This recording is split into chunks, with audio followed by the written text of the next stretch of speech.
Stafford Municipal School District's esports program is gaining momentum with recent competitive success and growing student involvement.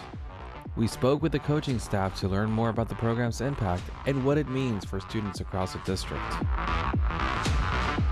Hello, my name is Christopher Martin, and I am the esports coach at the elementary school. Hi, so my name is Coach Moyer. I currently coach middle school esports for Stafford.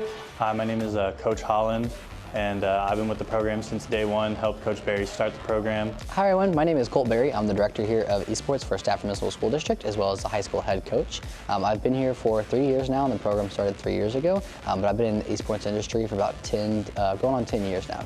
Well, you know, this year I started the program in January, and so it started kind of late, but from February all the way up to now, these kids have made extreme progress. So middle school esports, we started with 4 teams in January. We had 3 Super Smash Bros. Team and 1 Rocket League team. Of those 3 Smash Bros. Team, we had 1 that qualified for state and won the state competition. We had 1 finish top 16 inside of that competition. And then we had a Rocket League team that also finished top 8 and almost qualified for states. So our program has been lucky enough to qualify for the state championship ever since year 1. We compete in 8 different game titles across from Valorant, Overwatch, Rocket League, Super Smash Bros, etc. So we actually qualified for multiple game titles this past state championship in May, which would be Mario Kart, Splatoon, Rocket League, Valorant, Street Fighter, and Super Smash Bros. And Rocket League. So we're actually really blessed to have a lot of talented kids here that we actually do really essentially well in Houston, as well as in the statewide. We were able to qualify and place top 8 in Valorant, as well as 2nd place in Street Fighter, and multiple top 8 appearances in Super Smash Bros. So since year 1, the program got off to a great start, which is good. Obviously we had some expectations, but we didn't want to make them too high. The main thing was just getting a program built that felt safe for a lot of the kids that were joining. So the parents could trust us with their students, obviously, because they're staying after school. We're going on some trips. So we had very good success in our first year, and it was just nice to see the students find a passion for esports and start to develop a reason to attend school outside of school. So they found something to do with their friends, as well as have a drive for staying good at school, keeping their grades up, having good attendance, so that they can participate in this esports.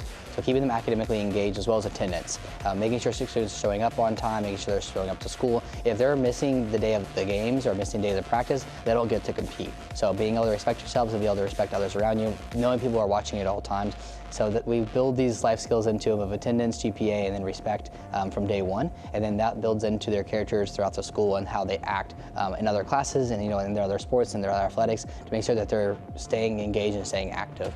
There's also social skills, learning how to interact with other people.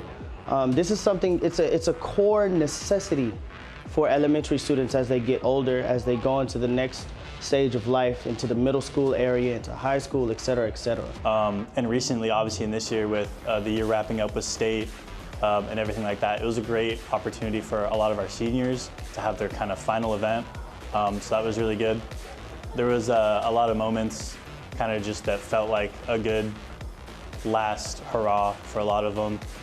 So being able to just spend time with them, it was cool because we went to the Baylor campus, and I think some of the best moments were just like eating lunch with them and stuff like that. So like taking the break out during the day and just sit down, talk to them about their games and just about like what they're doing next in schooling and stuff like that. Those are usually the best moments. Obviously winning is great, and we had a lot of good deep runs. Colleges, there's about 800 across the United States now to more that are actively giving students scholarships for esports. Myself as well as a former esports athlete at Rogers State University, I started that program back in 2016 and was on scholarship for 4.5 years competing for them. So I push it a lot for my kids to go to school. I want them all to compete. I want them all to go experience college and try to chase these national championships. So my #1 goal every senior year when they come in here is that they're going to have a college offer.